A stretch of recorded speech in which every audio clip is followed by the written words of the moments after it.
Ewe amira ahli sunna, watoto wengi wanaimba kasida nuri wala aya he nuri legal aya he, yani mwenye nuru amekuja. Nini maana nuru? Na je tuweza tukaiona hiyo nuru?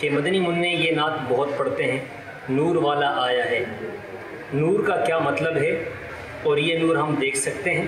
نور تو اصل تو روشنی کو بولتے ہیں، اور نور کا معنی جو ہے وہ شے کہ جو خود روشن ہو اور دوسروں کو روشن کر دے. جیسے یہ لائٹ ہوتی ہے، چاند ہے، سورج ہے.